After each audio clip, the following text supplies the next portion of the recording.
I've just spent 5 minutes before pressing record trying to think what this could be, and I have come up with nothing. This is going to be an unboxing video, so let's just get this open and see what we've got. It's quite big. It must be an omnibus or a big hardcover, and I'm starting to get my first hint of what it is there. I think is this Seaman? I think it's Seaman. It's the back there. Yes, Seaman. Fucking white spine, hate them. Seaman by Jason Byrne and Jar Lee, who is Stanley Lee's little brother. This is an omnibus collecting Jason Byrne's run, and then the issues after it that are still drawn by Jar Lee. I'm going to take the plastic sleeve off. We've got the covers there of all the comics it collects. We've got issue 1 there, and it takes us to issue 40, I believe. We've also got some annuals thrown in. Looks like we've got all of the Return of the Defenders storyline. Not a great storyline, and it's not by Jason Byrne, so we don't know why they felt the need to include that. It's mostly by Ron Marsgirl and David Peter, and I think Roger Thomas, he writes the Seaman chapter, or maybe the Doctor Strange chapter. But yeah, this is Jason Byrne's run on Seaman from the early 90s. Let's see what's printed underneath. Just the same cover. Wonder what's on the back. This might be, there was 2 covers available for this, and that wasn't the other one. The other one is, I think it's the image that's on the spine, if you had on. I think that's the cover of the, they did a variant cover for it, and it was that image there, I think. But yeah, let's see what we've got. I like the first 25 or so issues that are just Jason Byrne. Well, this is kind of like a superhero book. Good double splash page of Seaman there. Jason Byrne doing the writing and the art. This kind of reinvented him. It made, oh, there's a sexy woman. This woman, she is pretty. She's in a lot of the issues. She's the type of character who would rape me, so that's why I like her. Then we've got that. There's also an incesty storyline with her and her brother. Seagirl from the New Warriors, she's in this. God, every page I've turned to is a sexy woman. Then there's this one. He fights, the baddie for this one is a pile of sludge. Fantastic Force, Mr. Fantasticals, and there's Speedy Balls from the New Warriors. Yeah, these first, at least the first 12 issues, they're great. Oh God, there's a sexy woman again. Oh, this book really wants us to like it. There he is. He's fighting like a living hill or something. That was She-Hulk's. She fought the living hill. There's that sexy woman again. Why is she on every page? This is the best run ever. Fucking hell, every single page I turn to, she's on. She's not on this one. Seagirl and Seaman, they're riding on a plane. Yes, Seaman, he lost his little wing feet in this run. This story, I think it's this story anyway. This is the one that reunites the Invader-Ars. There's the Captain Nazi. There we go, the Invader-Ars. This is Jack Staff. Spittlefires, Fire Spit. I have come up with a name for her before, but I can't remember what it is. And that is Seagirl, but she's looking a bit like a sea woman. And then we cut to the next page. No, is it the next page? Or was it the page before this? Because he's hallucinating them like they were in the war, but they're actually wearing modern costumes. It must be later on. Yeah, this is when Jack Staffy was wearing this awful Captain Britain wannabe costume, because apparently they decided to change it because the Union Jack, it had been co-opted by racists, so they didn't want Jack Staff to look like he was in favour of nationalism. Where's this page that's like the there's sexy woman again being manhandled. Yeah, I'm sure there's a page somewhere where it's that image, but Captain America, best superhero in the world, he's punching Captain Nazi. This is really bothering us where this blooming page is. Yeah, it's like, let's go back and make sure that I've not missed it. Because what it is, it's that image there, but he's hallucinating them in their classic costumes. So then, like, on the next page or something, but it's not on the next page, it shows them in their actual costumes. Right, so I'm going page to page through this issue because it's got to be there, or I've invented something in my mind that should be in the comic. That's kind of it there. Is it the next page? This is getting on my nerves. I hate when I have to look through stuff to prove what I've just said. Especially when it's looking like it's not going to be there. Yeah, they fight a bunch of Nazis in this one. Everyone likes fighting Nazis. Spittlefire, or whatever I called her, she gets de-aged. She gets the human fire's blood. She gets a transfusion. There's Aunt Gordon from the Avengers. Jason Byrne, before this, he was writing and drawing Avengers West Coast, as well as writing the main Avengers book. And then he left both those books.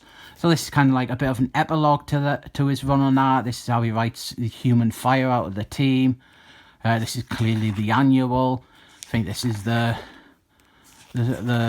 Underground War. Oh look, there's Captain Stingray. He gets treated like shit in this. He's in one page and he just gets beat up by Seaman. As always, poor Captain Stingray gets his arse kicked. This is the Underground Wars. Backups here.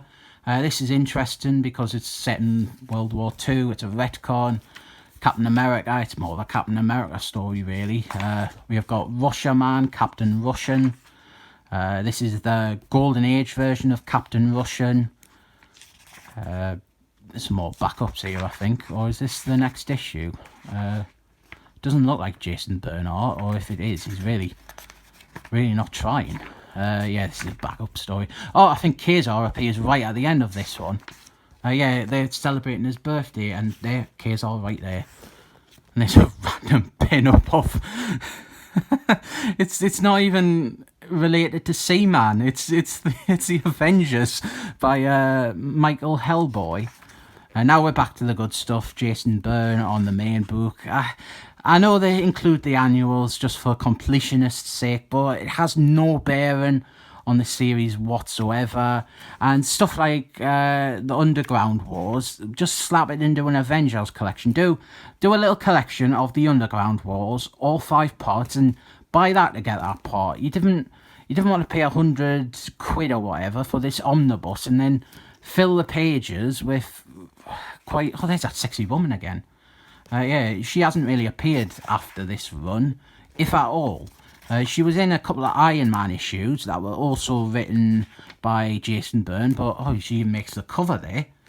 This one here, she's the one I like. She's like the main reason you'd want to read this run. She's really... There's Quasar there.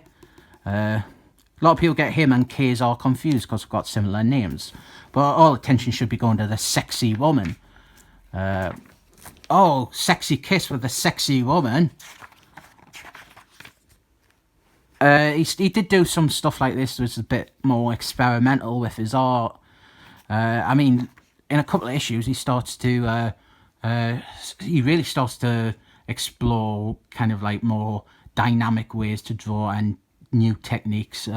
This looks like an interesting scene. I think it's explaining why Seaman left the Avengers, and if it doesn't do that and I read it, I'll be disappointed.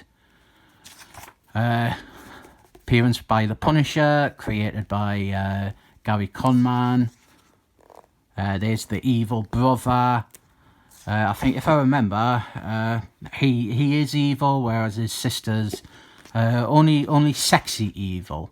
Oh, we got the Super Skrull there, and it looks like he's manhandling Seagirl. Oh, we can't be having that in this day and age. Now, Seaman and Seagirl, they're surrounded by Seaman's dead girlfriend. This is the return of the Defenders. Pretty rubbish story, but let's get into the start of this. There's Sea Woman again, or is it Seagirl dressing up as Sea Woman? Alright, we're retelling Seagirl's origin there. Here we are, Return of the Defenders, a story that has very little to do with Seaman. In fact, Seaman spends most of the story not in his body. This looks like Kevin McGoo art. Did Kevin McGoo draw this? Yeah, that's full on a Kevin McGoo face, that. Didn't realise I thought he just did the cover. This is part 1 in Oak. Quite a good picture there. Not of the Defenders, of Hulk and Doctor Strange, and then Dickie Jones and his sexy wife. Part 2 here. This is Seaman. Oh yeah, that's right. Seaman. He ends up in Dickie Jones's body. Was it Ron Marsgirl? He writes this one. As I said, it's a pretty atrocious story. Good picture of the Silver Surfman there, though. So the original Defenders, they're together. Silver Surfman issue, written by Ron Marsgirl. He was the writer of that series. There's Seaman. If I remember, he's possessed. His body is possessed by the baddie. So Seaman, his personality and stuff is in Dickie Jones. And the bad guy, he's very evilly driving a car that flies, and it's got flaming wheels, and it's got like "Oh you devil" as the license plate. I mean, that's not legal. It doesn't seem to. They normally have to have a certain amount of numbers and letters in them. I think this is the final part, and I've just missed the start of it. I wanted to see who wrote the Doctor Strange issue. Oh yeah, crap story. This is a backup story. Probably the backup story will be from the Seaman annual. Let's just skip it. Nothing meaningful ever happens in the backup stories. And here's one catching us up on Spittlefire. Oh, this is when they did for that year. They did top 10 enemies. So let's Seaman will be struggling to think of 10. That's a sexy woman from SeaWorld Attacks. She should be much higher because A, she is sexy, and she also killed 2 of Seaman's like major supporting characters. She should be like, she shouldn't be 10. She should be like, fuck, I would maybe say even 1. That guy, he's been dead since the 70s. He comes back in Thunderballs. Floronic Man, not really. Yeah, he was in Silver Age ones as well, not just Jason Byrne's run. New character created by Jason Byrne. She only really appears in one story. There we've got Captain Nazi, pretty bad Iron Fist baddie. Sharkman, he's probably the best one. Oh, that's indulgent, putting Jason Byrne's incest twins at number 1. I thought he would be number 1. But I suppose incest twins, one of them's really sexy and not really evil. So really, that should be that should count as 2 people, and one of them shouldn't be on it because they're not evil. Yeah, he brings back Iron Fist. Iron Fist was pathetically killed off by Christopher Proust in the 80s, and now Jason Byrne just comes and retcons that. I wasn't crazy about this story. Good use of the Floronic Man, Jason Woodrue. Iron Fist, it turns out that he never died. He was just replaced by a plant monster that died. Doctor Strange, he's in this issue. I think we're getting to the point where the art changes after this story. Oh, very pretty seagull there. I think this is issue 25. Nailed it, 25. This is the final issue that Jason Byrne does art for. Is that kid? No, that's how Iron Fist pathetically died. A little boy, dying boy. He became the Captain Hero, and he just beat Iron Fist to death. Rubbish. And now here we are. This is when Jarlee, that's Stanley Lee's little brother, he takes over art. Jason Byrne is still writing, and the art's pretty good. It's very different, but really it's only this issue that I've read of his little run on the book. But I remember the art for this issue was really strong. That Seagull there, we've got Captain America, guest appearance from him. Yeah, this is very different, obviously, very kind of like stylized there as well, with the shadows hiding them and stuff. But I think this is really good art. I don't know if it's consistently this level, or if he was just bringing his A game because it was his first issue. Yeah, and they sort of do Seaman going savage, which was quite a 90s thing to do. Have the main character become lethal and extreme. This is the next issue. Oh, it looks like he's beating up Seagull. I'll start skipping a few more pages. It looks like the art doesn't maintain the same quality as his first issue. It does look like he dips a bit. Like, oh, Seagull looks awful there. And then I think towards the end we've just got issues not written by Jason Byrne, which I think that's a sexy lady again. Still sexy even with a different artist. That's how you know a character is sexy. Oh, Mr. Doom. I think this issue... No, it's issue 33. Jason Byrne's last one, I think. Is that the Smurf woman from SeaWorld Attacks? The one who used to be on the Defenders? That's interesting. Sexy woman again. Getting drawn badly now. Issue 32, who writes this? Yeah, it's still written by Jason Byrne. So it must be the next one that he departs. And then I think he's replaced by Bob Patrick Harris for a few issues. And never read any of those issues without... Yep, Bob Patrick Harris, he takes over issue 33. And the book's pretty rubbish until... A really good run starts, issue 42, until the end of the book, issue 60 or 62. Handmaster Hurdlin, the bloke who does the farting music on the YouTube's website. He writes the book for the last 20 or so issues, and it's really good, actually. Yeah, the art's becoming too abstract and lazy here.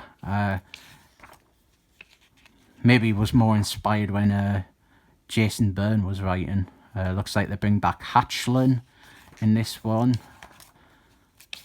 Oh, this is becoming very, very dark and miserable. Very Bill son of a bitch. I didn't think I'm going to like this.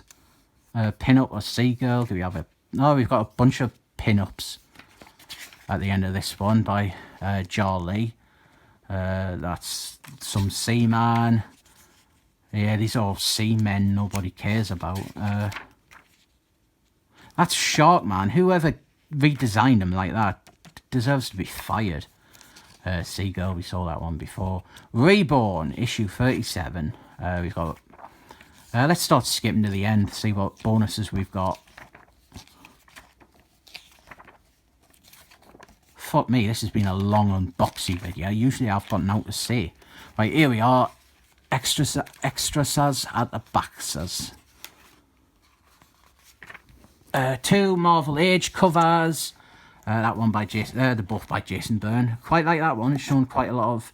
These are like all the characters and books that debuted that year. We've got New Warriors. We've got Terminizer. We've got Seaman. We've got Spider-Man. That's the one that was written and drawn by Todd McFarlane. We got Galactical Guardians there. We got Ghost Driver. Then we've got some press stuff from the inside of those Marvel Age magazines, teasing the upcoming run. Now this is like one of the mock magazines, and they said I started saying mock, but then I said magazines, and then I said Mac. Yeah, this is one of the mock magazines. Oh, fuck, I said it again. Mock magazines that Marvel did, and it's focusing on the incest twins. You won't hear me complain about seeing some more of the sexy woman. Got some joke advertisements there. Well, not joke, just fake advertisements. That's from one of the swimsuit issues. Oh, that's by Butcher Jackson. That's really good, that. I really like Butcher Jackson. These two aren't very good. That one's by Jarlee. That's Jarlee as well. That's a pin-up from annual number 3. That is a pin-up from annual number 3 by Jason Byrne. Thing versus Seaman. It's not bad. Then we've got, this is an advert for Lee taking over the art for the book. There's the cover we got, and here we should have, here's the cover for the trade paperback they did of the Invader Eras reunion. Really like that cover, that one. That's the back cover for one of the trades. And now we should see the, here we are. That is the unused variant cover, and that is the one that they used. I think that comes from interior art, whereas that's a cover. And then we've got a nice little, let's just repurposing art from the story to be like a buffer page. But honestly, I probably would have gotten that cover if it was an option from Amazon. I think it looks a bit better than, I don't know, I'm just kind of fed up with seeing this. You see this cover loads because it's the first issue cover. Yeah, I'm looking forward to reading at least the first 12 issues, if not the first 25, if not the first 26, if not the first 33, if not all 40. I rate this 7 thumbs up.